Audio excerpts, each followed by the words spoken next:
उसमें से ये एक दर्स हम ले जाएं कि इंशाअल्लाह हम किसी से हसद नहीं करेंगे। अल्लाह ने किसी को कोई नेमत दी है तो हम उसको देखकर जलेंगे नहीं, हमारी बम्बई की जुबान में है ना। अच्छा, ये एक बड़ी मुश्किल है कि अगर हम अपने बारे में सोचें कि कहीं मुझे किसी से हसद तो नहीं है, तो दिल फौरन जवाब देता है नहीं, तुझे किसी से हसद नहीं है, हालांकि ये दसियों से हसद कर रहा होता है। अब मैं हसद पर बयान कर रहा हूं, लेकिन मैं किसी से हसद कर रहा हूं ये है या नहीं, इसको सोचना पड़ेगा।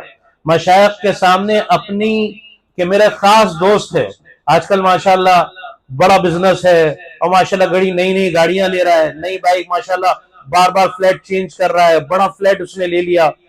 तो मैं तो उससे मोहब्बत करता हूं, लेकिन हजरत मेरे दिल में उसके बारे में ये बात आ रही, कहीं देखे तो आप कहीं ऐसा तो नहीं कि मैं, मेरे दिल में उसके लिए हसद पैदा हो रहा है ना। तो इसको देखना पड़ेगा, वरना ये बीमारी खुद से डायग्नोज नहीं होती है।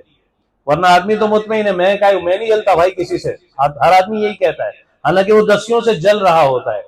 अब हसद ये इतनी बुरी चीज कि ये अल्लाह की तकसीम पर एतराज कर रहा है, अल्लाह आपने उसको क्यों दिया, है ना। तो अगर किसी के मुतालिक अगर सच्ची में ये कहो कि नहीं मैं इससे हसद कर रहा हूं, तो उसका इलाज बतलाया गया, 3 इलाज बतलाए गए। उसकी पीठ पीछे लोगों के दरमियान उसकी तारीफ करे, ऐसा लगे ना कि थोड़ा सा मेरे दिल में कोई, तो उसकी तारीफ करे, उसके लिए दुआ करे, उससे जब मिले रिस्पेक्ट के साथ मिले, इज्जत के साथ मिले, उसके सामने बिछ जाए और अल्लाह से दुआ करे। ये पता चलेगा आपको मेरे दिल में उसके लिए हसद है नहीं हसद है। आप उसके लिए जिस चीज पर थोड़ा सा ऐसा लग रहा है, उसकी बरकत की दुआ करें।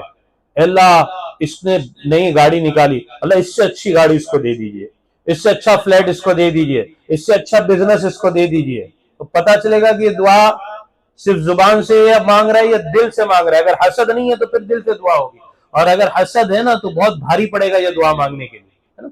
तो बस उसने ये कह, अल्लाह आपने ये दिया, आपका एहसान है, अल्लाह इसकी इस चीज में मजीद बरकत दे दीजिए, आप तो कुदरत वाले, मुझे भी इसकी जरूरत है, अल्लाह मुझे भी दे दीजिए, तो कोई मसला ही नहीं है।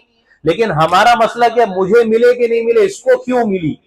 आज लोग अपनी मुश्किल से इतने अपने दुख से इतने परेशान नहीं है जितना दूसरों के सुख से परेशान है। अरे भाई तू अपना देख टेंशन, इसको अपने टेंशन से कोई प्रॉब्लम नहीं है, दूसरा क्यों मजे में है, दूसरा क्यों सुख में है, इसका बिजनेस क्यों बढ़ रहा है, इसके पास गाड़ी कहां से आ रही है, इसके पास रोड कहां से आ रही है, इसी में मरा पड़ा है। तो अल्लाह रब्बुल इज्जत ये हम सब की हिफाजत फरमाए। ये बड़ी दिल की बुरी बीमारियों में से हसद है। तो अच्छा, जिन्हें अल्लाह ने नेमतें दी है ना, तो वो भी अपनी नेमतों को छुपाएं, बहुत ज्यादा नेमतों का इजहार नहीं होना चाहिए, अपनी नेमतों को छुपाने की कोशिश करें और अल्लाह से मांगे। अल्लाह ने कुरान में दुआ सिखाई कि अगर तुमको ऐसा लग रहा है मेरे हासिद बहुत हैं, तो हमसे दुआ मांगो, अल्लाहुम्मा इन्नी अऊज़ु बिका मिन शर्रि हासिदिन इज़ा हसद।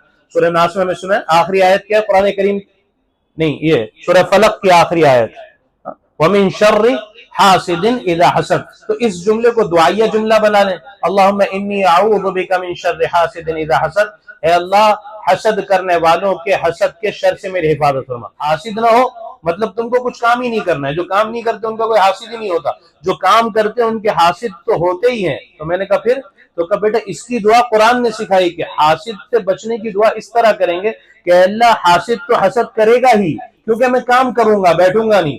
तो ये तो नहीं कहता कि कोई हसद नहीं करे, कैसे होगा, काम करूंगा तो हसद तो होगा। तो ये कहो अल्लाहुम्मा इन्नी अऊज़ु बिका मिन शर्रि हासिदिन इज़ा हसद, अल्लाह हासिद हसद तो करेंगे, उनके हसद के शर से तू मेरी हिफाजत करना, उनका हसद मुझे नुकसान न पहुंचाए।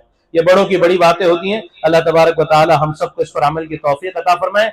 तो आज के दर्स से एक नसीहत जो हमें ले जाना है कि अपने दिलों को हसद से पाक करना है इंशाअल्लाह।